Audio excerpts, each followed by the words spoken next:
year. It will be a prosperous year for us. God will grant our heart's desires. Amen. Beyond our imaginations are thinking. Amen. Yeah, judgment.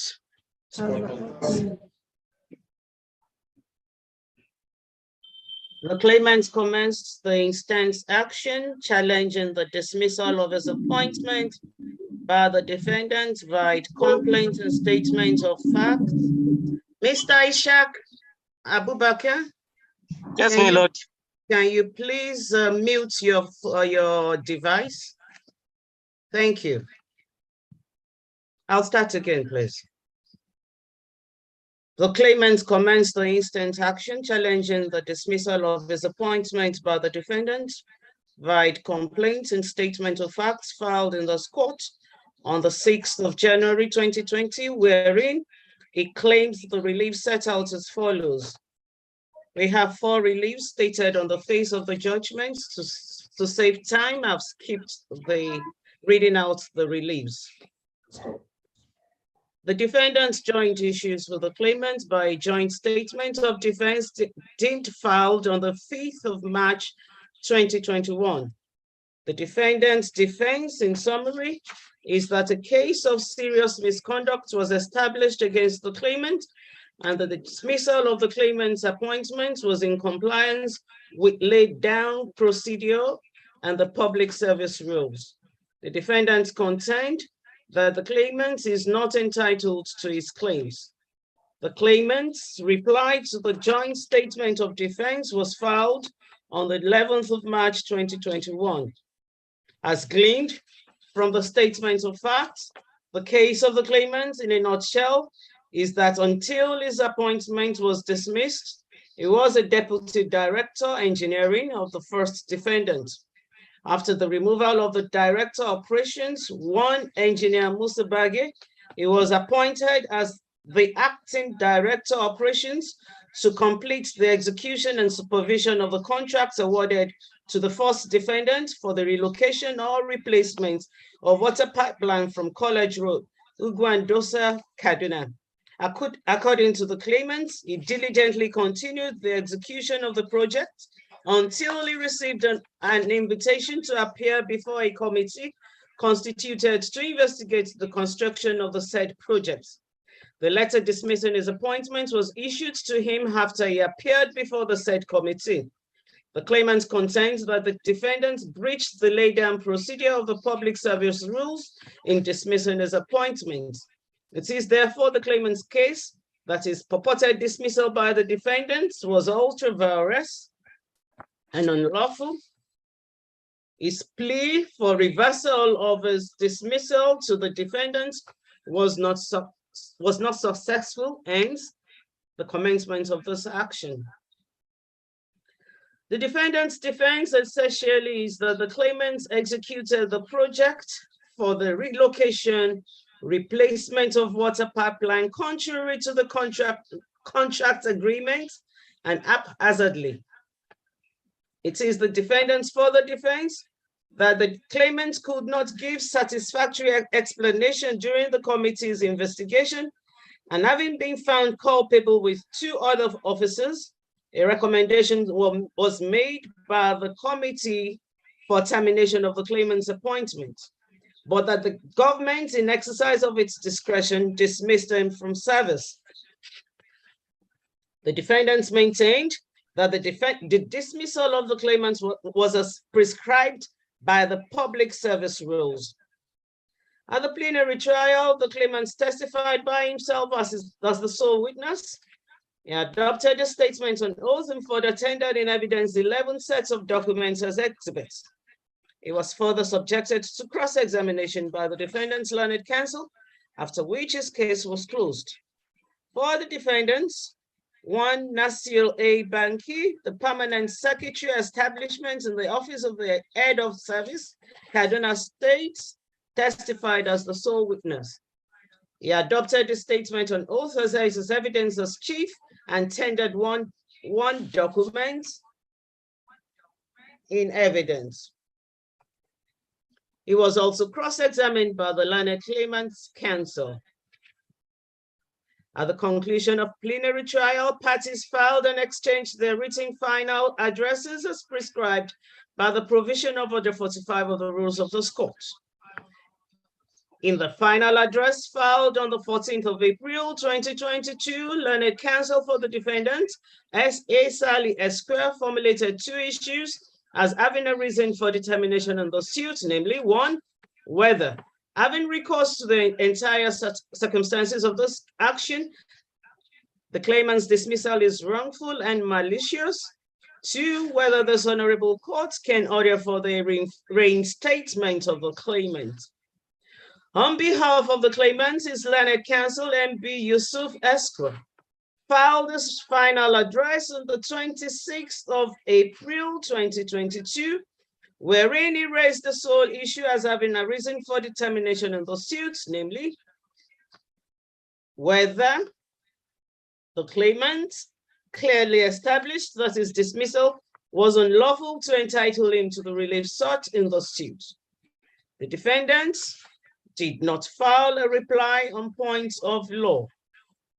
On the basis of the pleadings of parties before the court and the totality of the evidence placed on record by either side, it is my considered view that the focal issues that call for resolution in the suit and without prejudice to the issues formulated by learned counsel in the written submissions are: one, whether or not the defendants complied with the procedure prescribed in the public service rules in dismissing the claimant from his employment, and two, upon resolution of issue one, whether the claimant lawfully established his entitlements to the declaratory relief and other reliefs claimed in the suit against the defendants.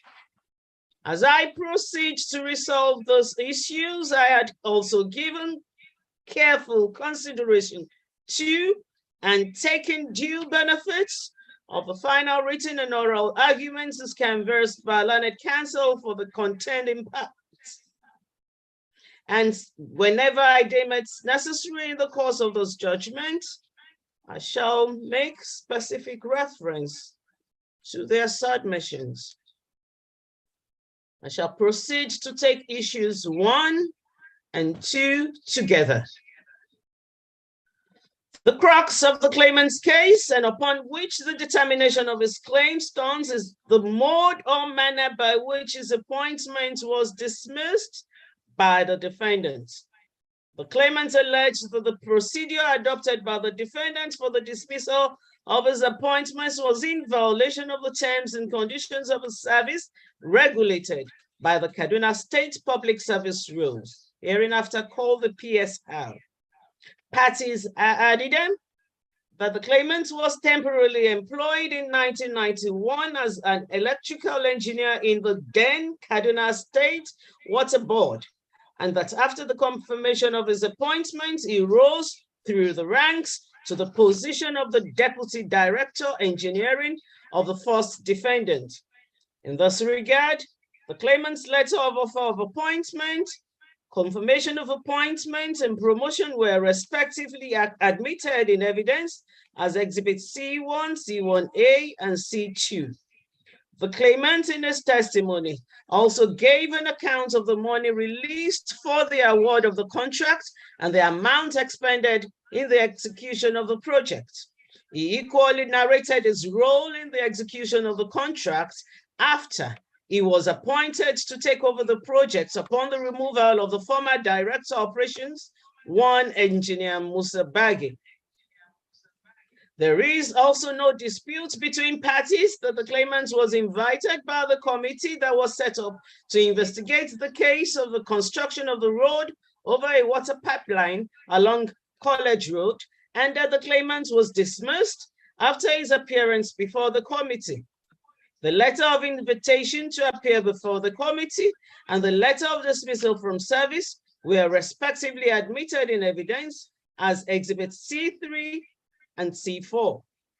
The claimant testified further that after he received his letter of dismissal, he wrote letters, that is Exhibit C5 and C5A, to the governor of Kaduna State to appeal for the reversal of his dismissal and pleaded for his reinstatement, but that in the reply in Exhibit C6, he was informed that the decision of the Executive Council on this case still stands. The claimants deny the allegation that were leveled against him and urged the court to discountenance the defendant's committee reports as saying cannot justify his dismissal from the employment of the first defendant.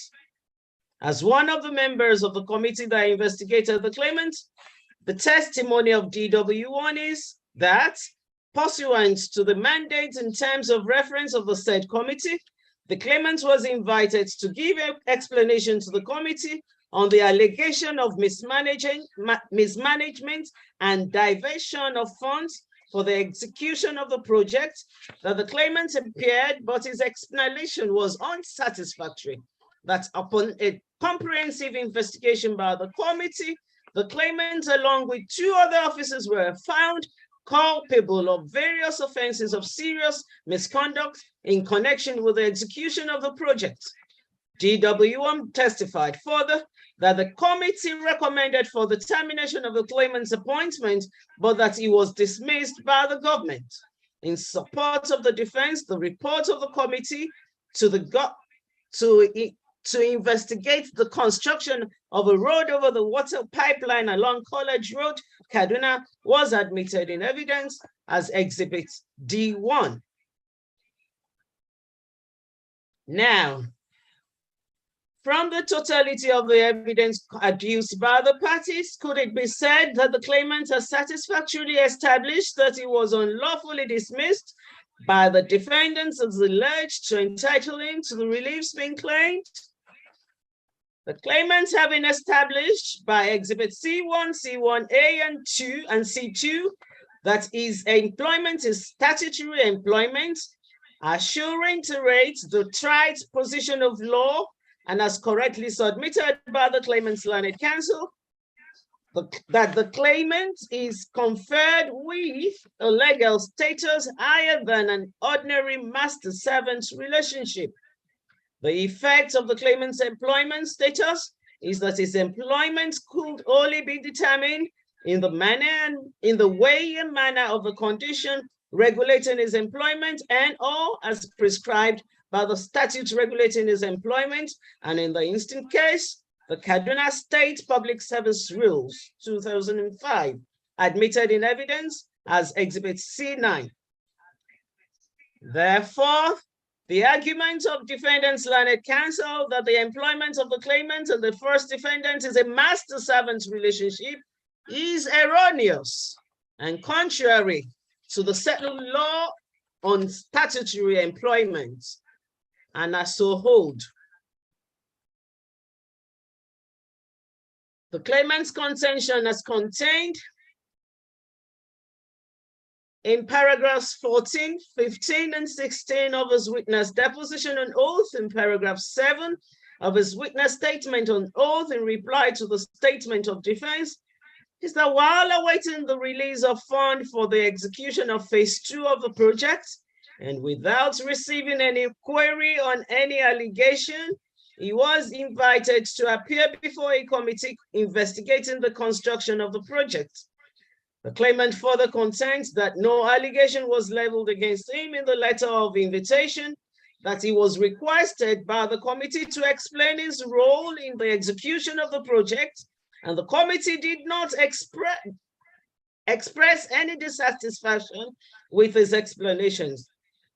His further contention is that the allegation of embezzlement, gross misconduct, or diversion of fund were leveled against him in the report of the committee, but he was not given the opportunity to defend the said allegation before his appearance at the committee. The claimants alleged that the defendants have thereby breached the prescribed procedure of the PSR in dismissing his appointment. Learned counsel for the claimant submitted that being a statutory appointment governed by Kaduna State Public Service Rules, the dismissal of the claimant's appointment must be prescribed must be as prescribed by the said rules, and any other means adopted by the defendants is illegal, null and void, and of no effect whatsoever for its inconsistency with the said public service rules. To buttress his submissions, Learned Counsel placed reliance on Rule 04306 of the Kaduna State PSR and the authorities of Oloja and others versus Benue State and others, Unwosu versus Imo State Environmental Sanitation Authority and others, Psychiatric Hospital Management Board and others, and Ojokovu, Controller General of Customs and others versus Guso. Citations are supplied.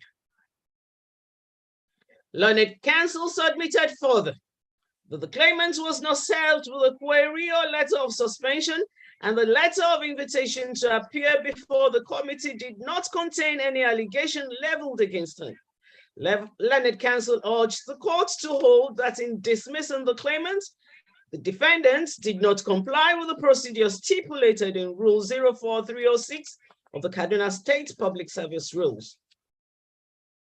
In view of its relevance to the determination of this case, I find it necessary to refer to Rule 04306 of the Kaduna State PSR, relevant to the case at hand. I have taken liberty to reproduce the said rule as follows. Rule 04306. I quote,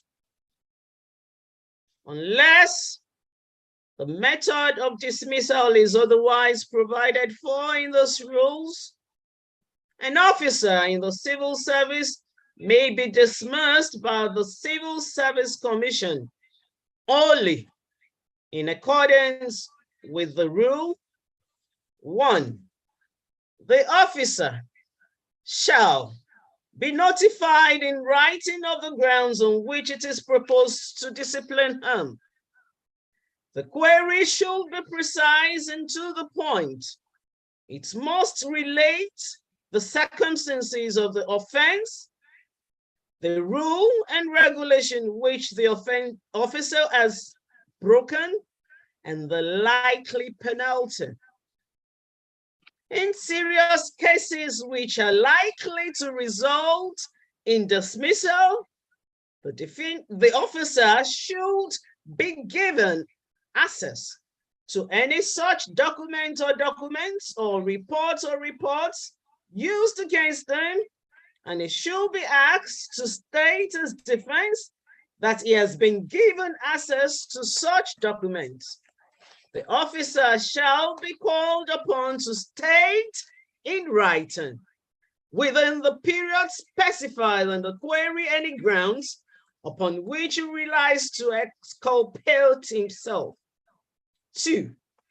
If the officer submits his representations and the Civil Service Commission is not satisfied that he has exculpated himself and consider that the officers should be dismissed, it shall take such action accordingly.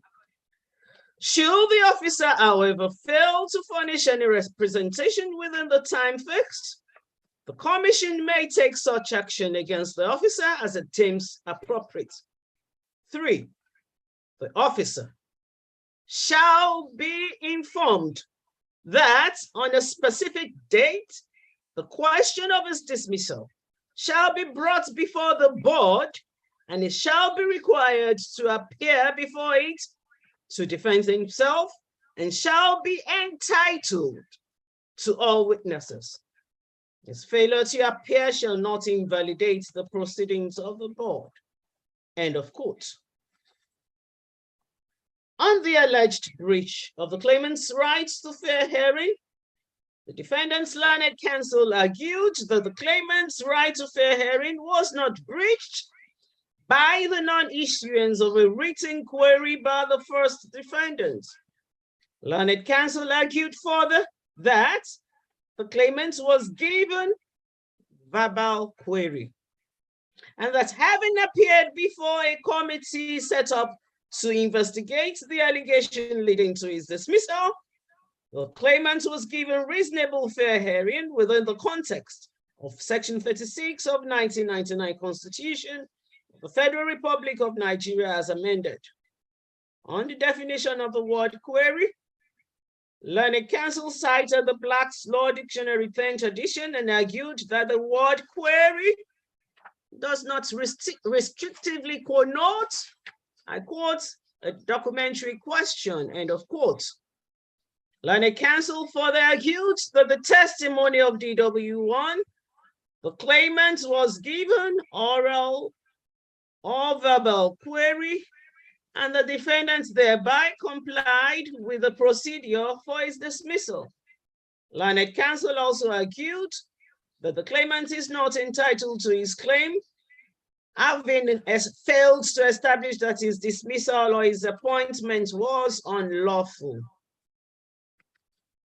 Now, it is settled and as correctly submitted by Learned Counsel for the claimant that the way and manner prescribed for the termination and dismissal of statutory employment, such as the claimant's employment, must be religiously observed, otherwise such termination or dismissal has no effect whatsoever, and the employee will be deemed as continuing in his employment.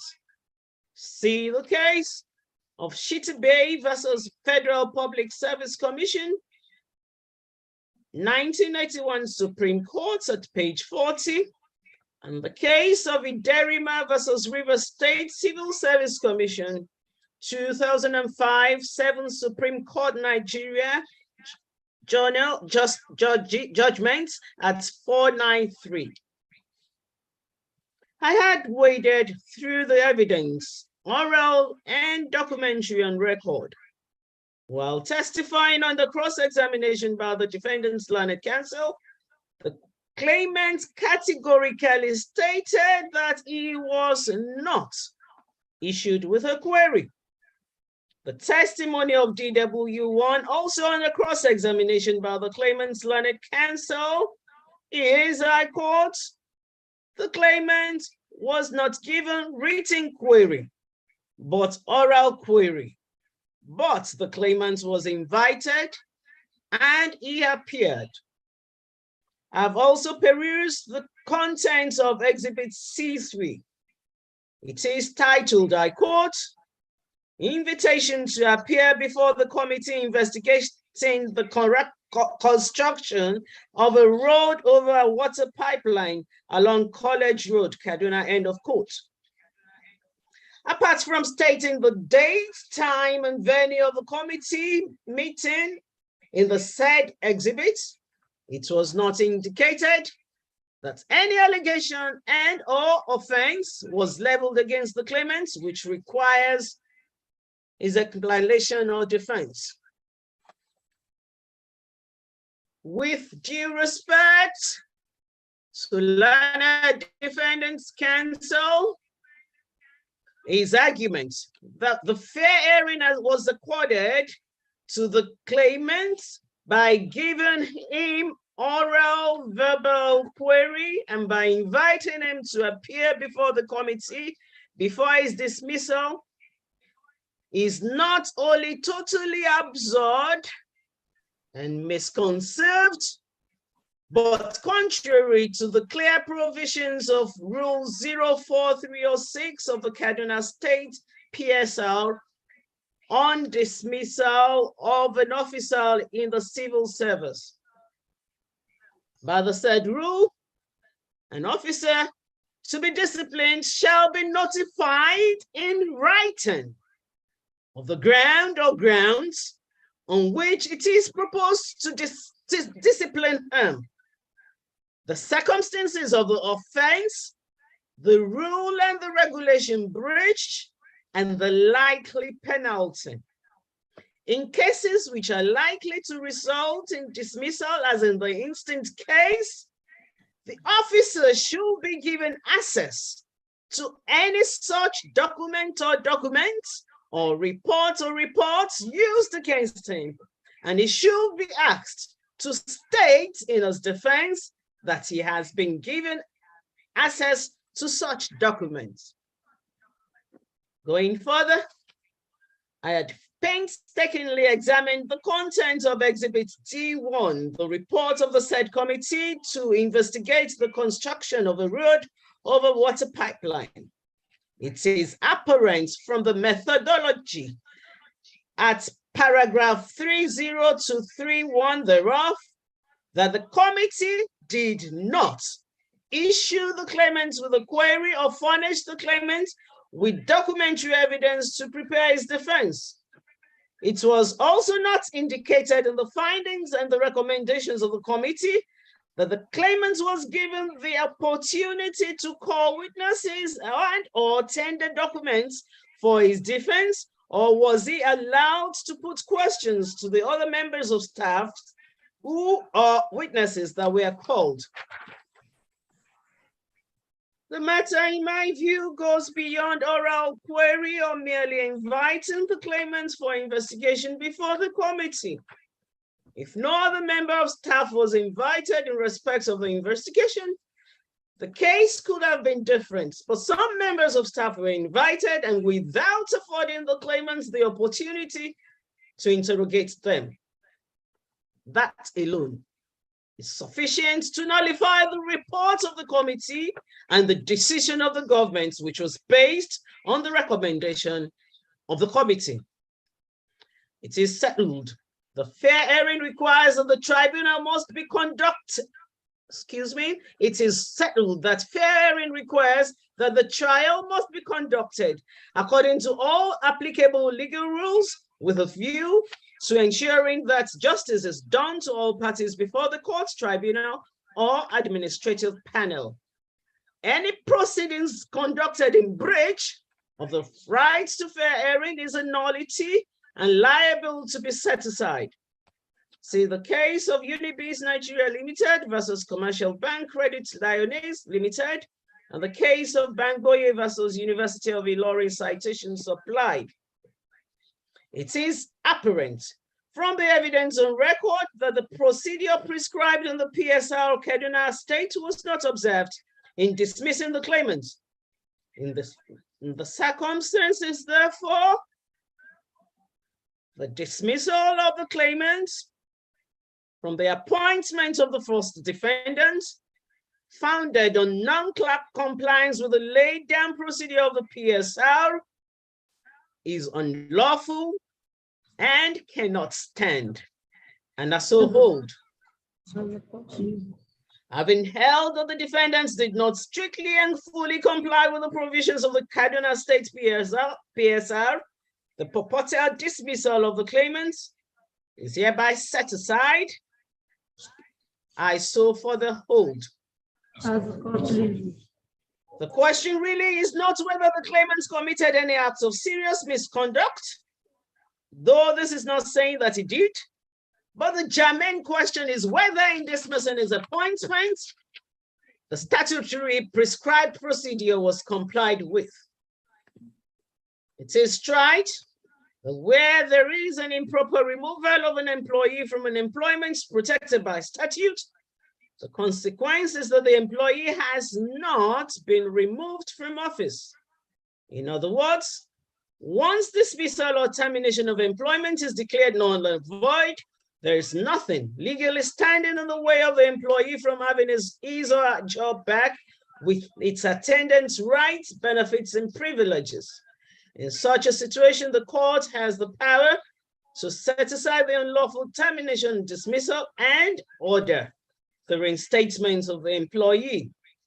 See the cases of Visitor Imo State University and others versus Professor Okonkwo and others, the case of Kwara Polytechnic Ilori versus Oyebanji, the case of Omidiora versus Federal Civil Service Commission, citation all supplied. Indeed, in Olaniyo versus Unilag, 1995 to Nigeria Weekly Law Report, Part 9 at 599.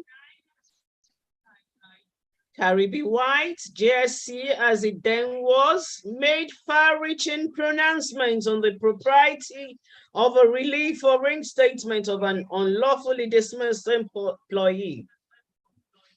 Hear him. I quote, "The law has arrived at a stage where the principle should be adopted that the right to a job is analogous to a property. Accordingly, where a man is entitled to a particular job, I cannot conceive of any juridical reason against the view that where the termination is invalid and consequently alters nothing, a reinstatement of the employee, barring legal obstacles intervening between the period of the purported dismissal and the date of judgment, is the only remedy." End of quote. With humility, I too see no juridical reason for not ordering the reinstatement of the claimant. In the circumstances, therefore, having found that the dismissal of the claimant's employment was unlawful,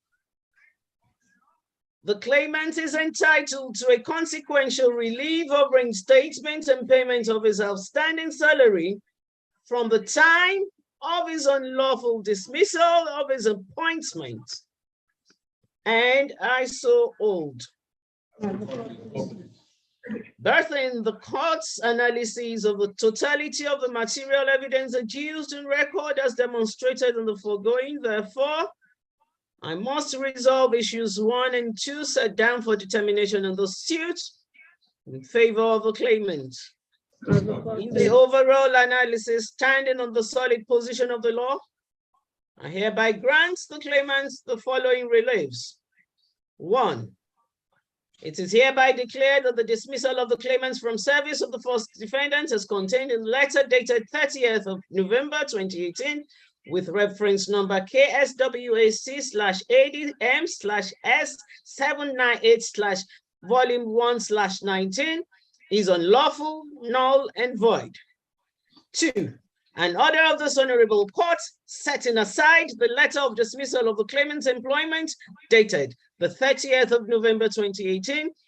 3, another of this honorable court reinstating the claimant in the service of the first defendant. 4, another of this honorable court directing the defendants to pay the claimant all his unpaid salaries, allowances, emoluments, and other privilege accruable to him from the 1st of December 2018 till date. 5, it is hereby further ordered that the defendant shall pay the sum set out in 4 above within 30 days to the claimant. 6, 10% interest is awarded on the judgment from the date of judgment until final liquidation of the judgment sum. Parties shall bear their respective costs.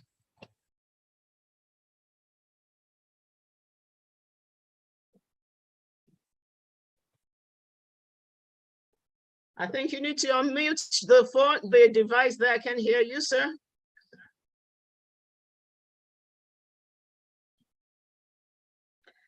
Yes. Can we call the next case? The judgment will be ready by next week. You can apply for it as from probably Tuesday or Wednesday next week by God's grace.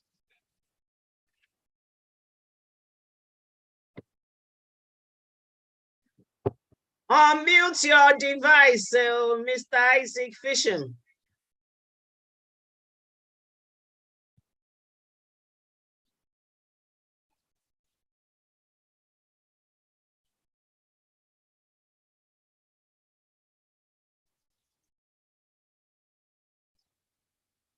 Yes. Oh. Yes. Case number 2, NICS/80/12/2022 between Dr. Abubakar Shaban and 1, Ahmadu Bello University, Zaria. 2, the Vice Chancellor, Ahmadu Bello University, Zaria. My Lord, parties absent. Yes, appearances, please. With the greatest humility and respect, my name is A. Ishaq. My humble appearance is for the defendants.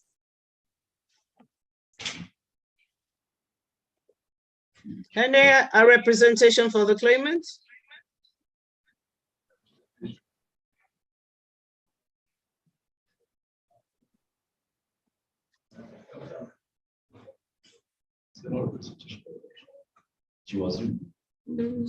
Is he online? I don't think so. There's one OJ Akko, but we don't know if No, that's not the claimant's counsel, please. No legal representation for the claimant.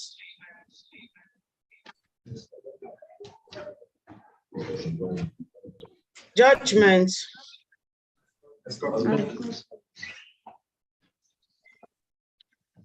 The claimant was employed by the defendant as an assistant lecturer in the Department of Clinical Pharmacy.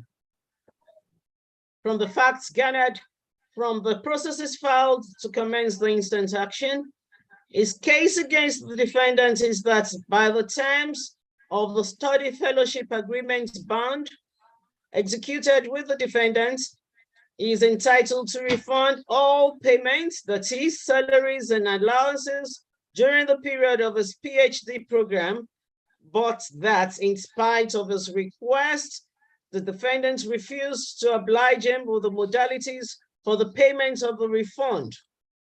Long and short, the claimant alleged that he had resigned his appointment with the defendant, but his attempts to make the refund has been frustrated by the defendant.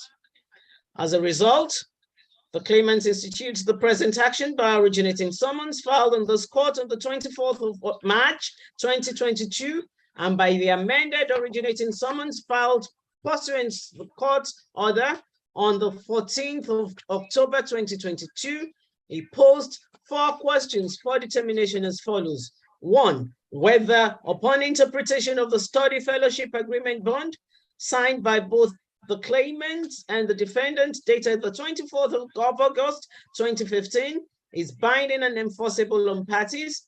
2, whether upon a calm perusal of the said study fellowship agreement bond, the claimant can exercise his right arising from the said study fellowship agreement bond.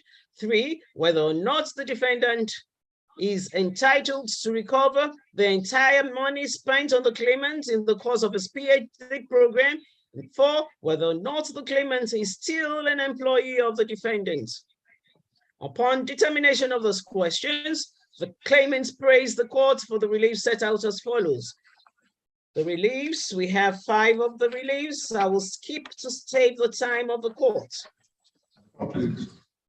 It is stated on the face of the judgment.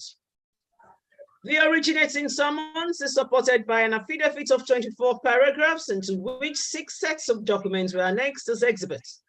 The defendant opposed the summons by filing a counter affidavit on the 19th of April, 2022, whereby the claimant's claims were denied. The claimant did not file a reply on points of law. I consider that the starting point is to outline upon proper appraisal of the processes filed by the parties in the documentary evidence, such facts upon which there seem to be no disputes between parties. These facts are set out as follows.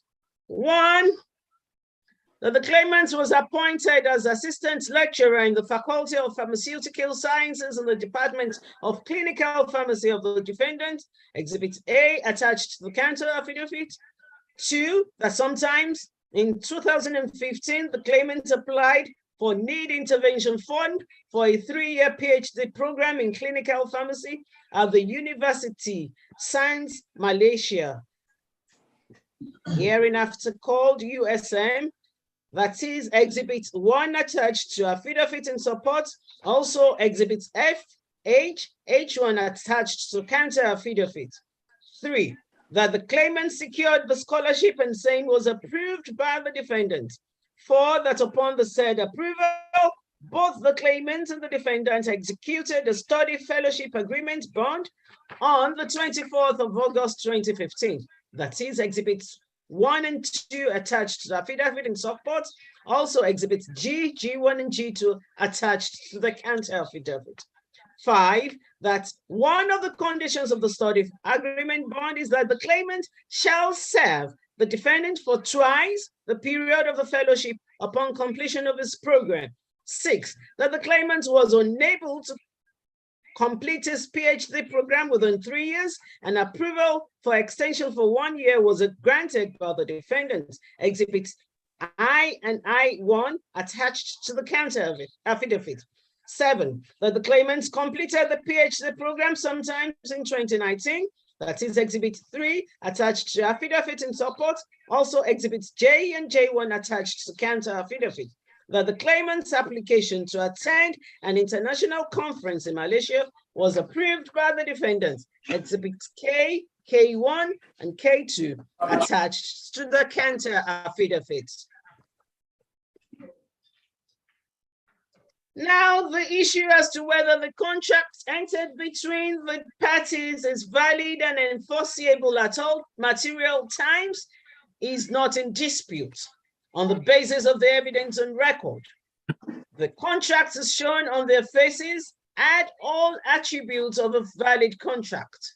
Having found the parties are adidem with respect to the facts set out in the foregoing, and waste no time in holding that these facts are firmly established as between them. The crux of the claimant's case is that based on clause 5 of study fellowship agreement bond, he decided to exercise his right to refund all the payments the defendants made during the course of his PhD program, and that he requested and also caused his solicitors to request from the defendants the modalities of the payment, but that in spite of his letter and a reminder written by his solicitors, the defendant has refused to respond. That is Exhibits 4 and 5 attached to affidavit in support. The claimant contends further that he has resigned his appointment from the defendant via Exhibit 6, but that the defendant has been on tarnishing image and has frustrated him from making the refund. The defendant, on the other hand, catalogued in paragraphs 18, 19, 20, 21, and 22 of the counter affidavit the correspondences that were exchanged with both the claimant and the USM in relation to the study fellowship agreement bound and their engagement and the engagement appointments of the claimants at USM. According to the defendants, on the 3rd of February 2020, the claimant applied for 1 year postdoctoral fellow to commence from 1st March 2020 to 29th February 2021, but the defendant advised him to apply for leave of absence for the consideration of his application. However, rather than apply for leave of absence as advised by the defendant, on the 10th of May 2021, the claimant applied for secondment to USM, but the application was not approved by the defendant. See Exhibits L, L1, L2, and L3 attached to the counter affidavit. The defendant contends that the claimant withdrew his services from the defendant through Exhibit L4, but that he continued to receive salaries from the defendant. The defendant alleged that the claimant had absconded from its services since 2020 and that a letter was thereby written to the Vice Chancellor of USM that the claimant had failed to honor the sponsorship agreement bond and thereby advised the Vice Chancellor of USM to reconsider the appointment of the claimant with USM. So, see Exhibits M and M1.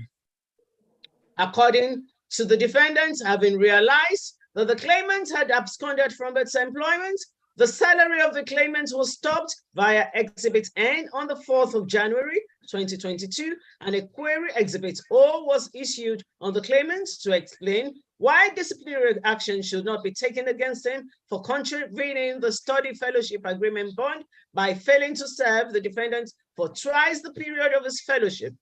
The claimant, in reply in Exhibit 01, stated that he had withdrawn his services from the defendant and requested for the modalities for the payment of the refund as contained in the study fellowship agreement bond. In paragraph 24, 25, 26, 27, 28, 29, 30, 31, and 32 of the counter affidavit, the defendant stated the various sum purportedly expended and or received by the claimants for a study fellowship program. In the address filed to support the originating summons, the claimant's learned counsel Abdul Salim Umar Esquire adopted the questions posed for determination in the originating summons as the issues for determination. In the opinion of A. Musa Esquire, defendant's learned counsel, 3 issues were formulated as having arisen, in the opinion of A. Ishaq.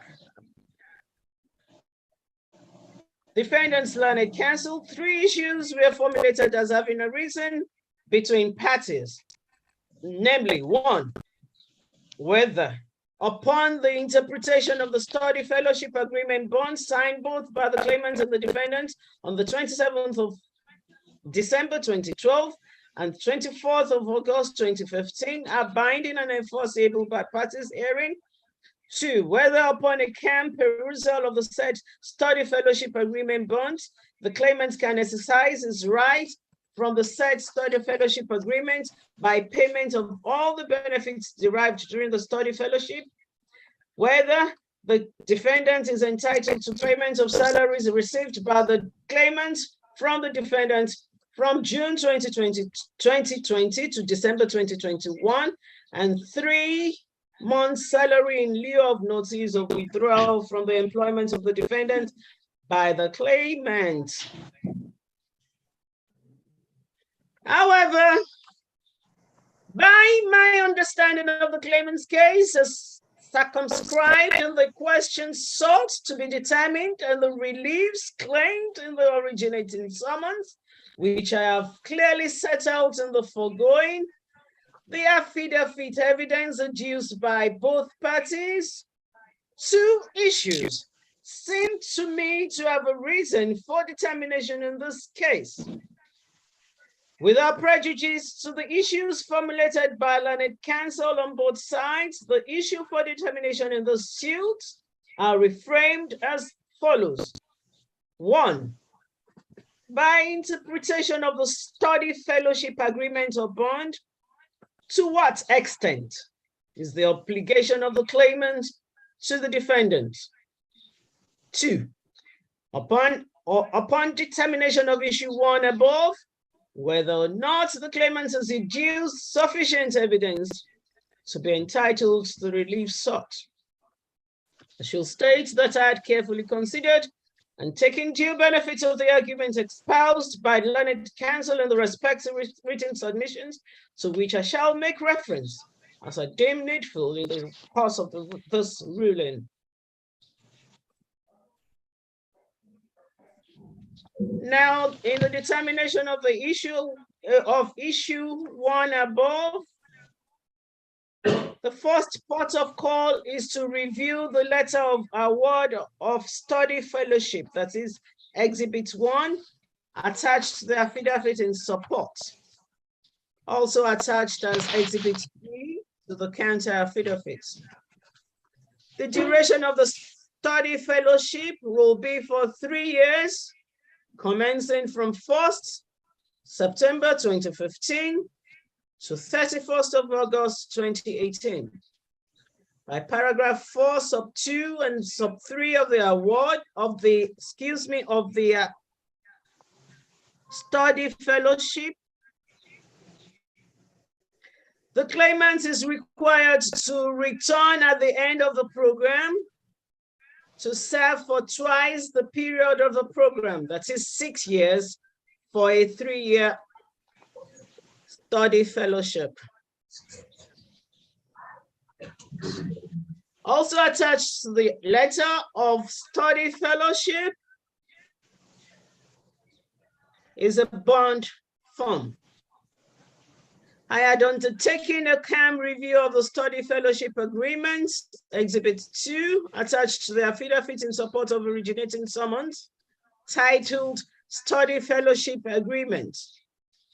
The agreement was executed on the 24th of August 2015 by both parties for the claimant to commence a study for Doctor of Philosophy, that is PhD, in clinical pharmacy in University,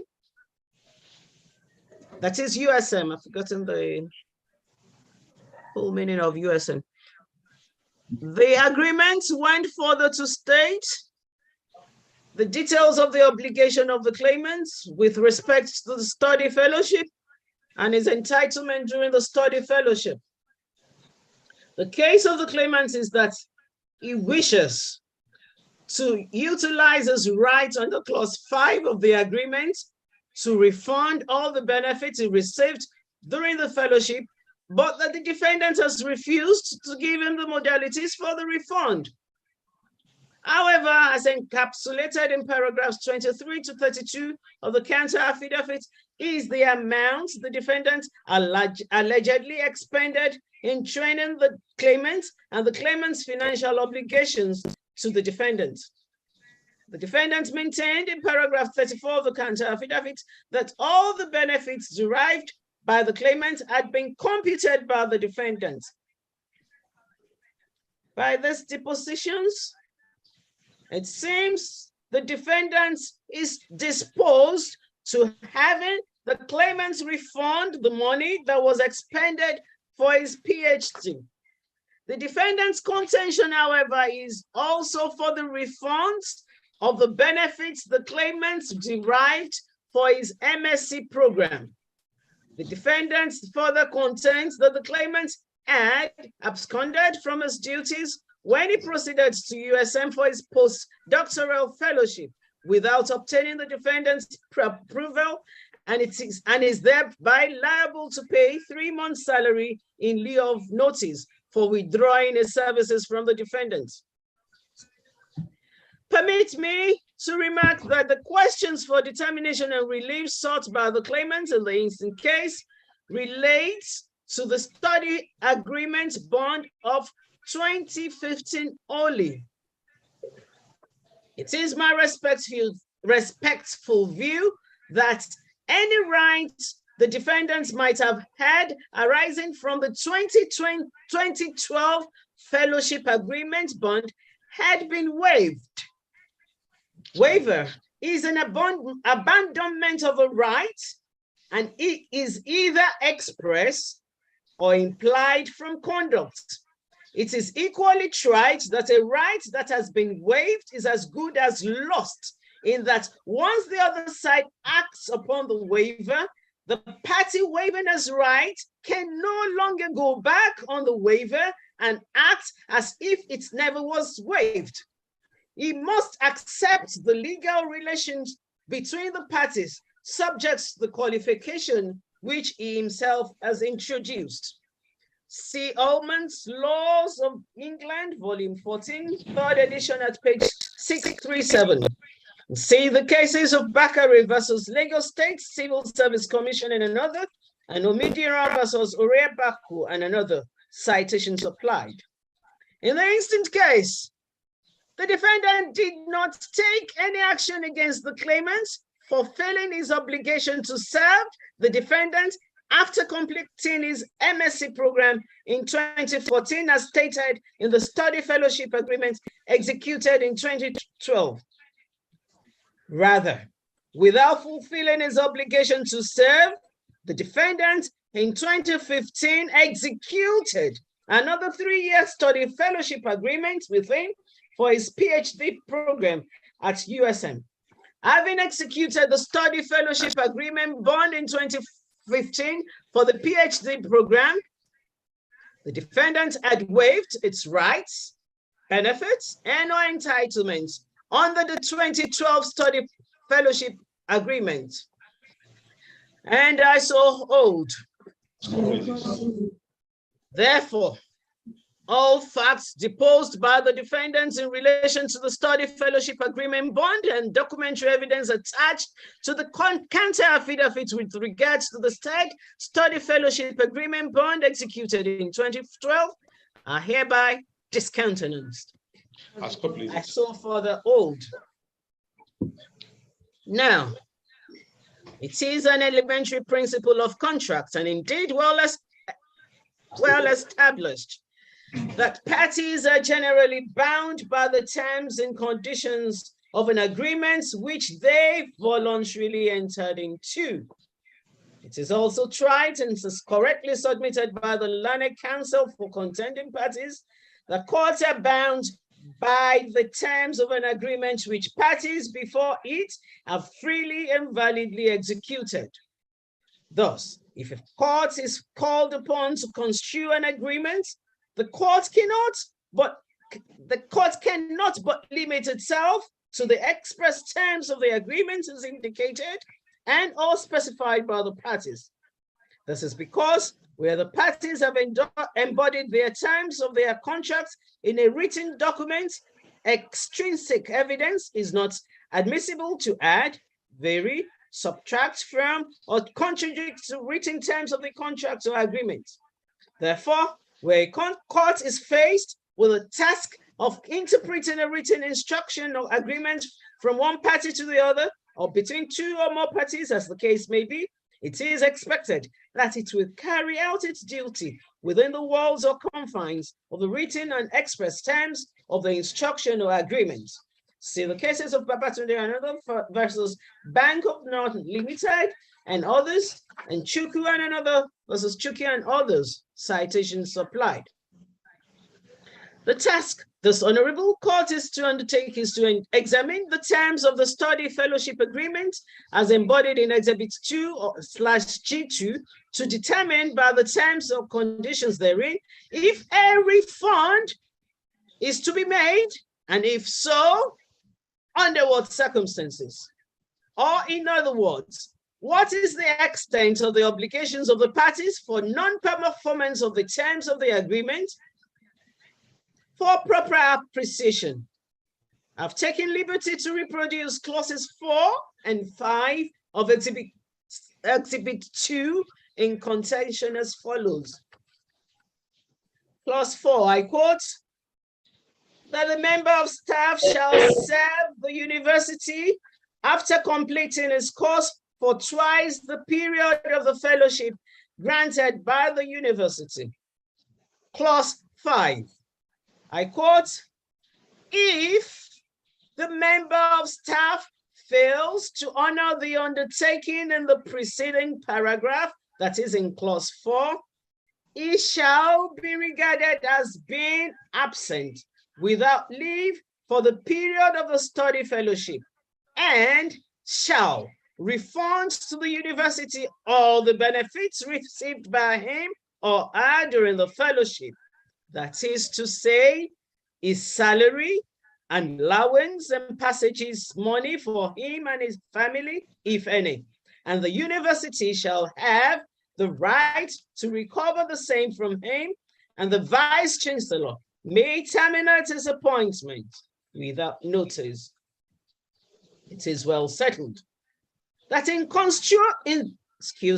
it is well settled that in constructing statutory provisions or agreements, where statutes or agreements mentions specific things or persons among other alternatives, the intention is that those not mentioned are not intended to be included.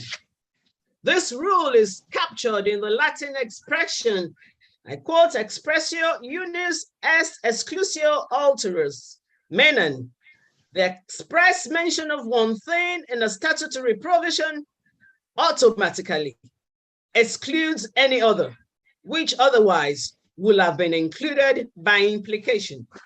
See the cases of military governor Ondo State versus Adewumi, the case of A.G. Bendo versus Aidaya, case of Udo versus Orthopedic Hospital Management Board, the case of Buhari versus Yusuf, the case of Mataho and another versus Ibarakuye.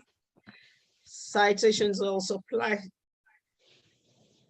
Considering the provisions of clauses 4 and 5, it is clear that to determine and give effects to its true meaning and the maxim of interpretation, expressio unis est exclusio ulterius, must be applied.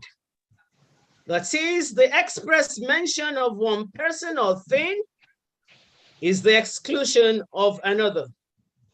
So also the maxim expressio facis cessit tacitum, meaning where there is express mention of certain things, then anything not mentioned is excluded.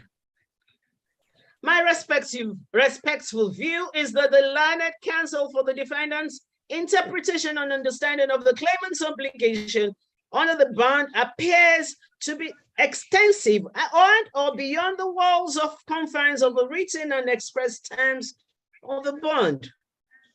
As it is clearly stated, if a member of staff, as the claimant in the instance case, fails to serve the university after completing his course for twice the period of the fellowship granted, the benefits that are to be refunded are listed as, I quote, salary, allowance, and passages money for him and members of family, if any, end of quote. There is no portion of the fellowship agreement bond that contains any term or clause requiring the claimant to refund the study or sponsorship grant of the study fellowship.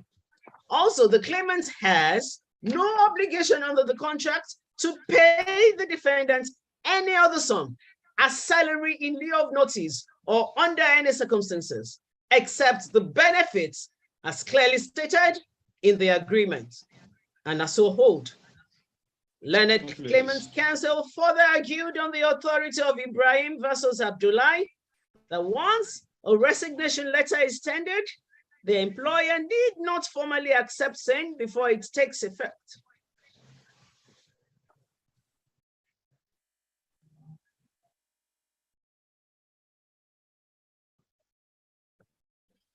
The relevant question is, can the claimant who has obligation to fulfill to his employer effectively resign his appointment without having fulfilled his obligation? My answer to the poser is an emphatic no. It was held in Teriba versus Adeyemo, 2007 Law Pavilion Electronic Law Reports 3143. Also cited at 2010-13 Nigeria Weekly Law Report at 242, that by applicable equitable principles, a person cannot benefit from his own wrong. That is, adjudicatory function, and the court has a duty to prevent injustice in any circumstance and avoid rendering a decision which enables a party to escape from his obligation under contract by his own wrongful act. See also First Bank PLC versus Standard Polyplastic Industries Limited, 2018 Law Pavilion Electronic Law Reports 44081, PDP versus Asian Walker and another 2017 Law Pavilion Electronic Law Report 42563. I shall further remark that as outlined in Exhibit C2, a member of staff who failed to honor the undertaking agreement as the claimant in the instant case is regarded as being absent without leave, and the Vice Chancellor may terminate his appointment without notice. By the community reading of clauses 4 and 5 of Exhibit 2/G2, if the claimant fails to honor the undertaking to serve, then he shall refund his salary and allowances for twice the period of the fellowship granted by the defendant, that is, for a period of 6 years in the instant case. It is on record that the claimant withdrew his services by Exhibit C L4, a letter dated 31st of August 2021. The resignation of the claimant is not effective until he either serves the defendant for 6 years, or if he fails to honor the undertaking, he shall refund his salary and allowances for 6 years. That is twice the period of the fellowship granted by the defendant. And I so hold. As God pleases. The claimant has also claimed the sum of 1 million naira as general damages. As the claimant's previous entitlement for damages as claimed, apart from the facts deposed in paragraph 23 of affidavit in support of originating summons, that the claimant has suffered psychologically from the deliberate refusal of the defendants to consider his request with malafide intent, there is no evidence upon which the claims relating to general damages and malice were based. Those issues also were not alluded to by either of the parties in the respective final addresses. It may then be safe to assume that the claimant has abandoned that claim. The claim is hereby refused, and I so hold. In the final analysis, the claimant's claim succeeds in part. For avoidance of doubt and abundance of clarity, judgment is hereby entered in the following terms. 1, it is hereby declared that the study fellowship agreement bond is binding on the parties herein. 2, it is hereby declared that the claimant is entitled to his rights arising from the said study fellowship agreement bond. 3, it is hereby declared that the claimant is obliged by the agreement to refund the salaries and allowances for 6 years, that is, salaries and allowances of twice the period of the study fellowship granted by the defendants, excluding the study fellowship grant. 4, an order directing the defendant to furnish the claimant within 30 days the modalities of the payments of the refund as stated in 3 above, and that the claimant shall, upon receipt of the modalities, shall within 30 days make the payment. Parties shall bear their respective costs. As God pleases. Lord, well considered. My Lord, we are also grateful for the well-considered judgment.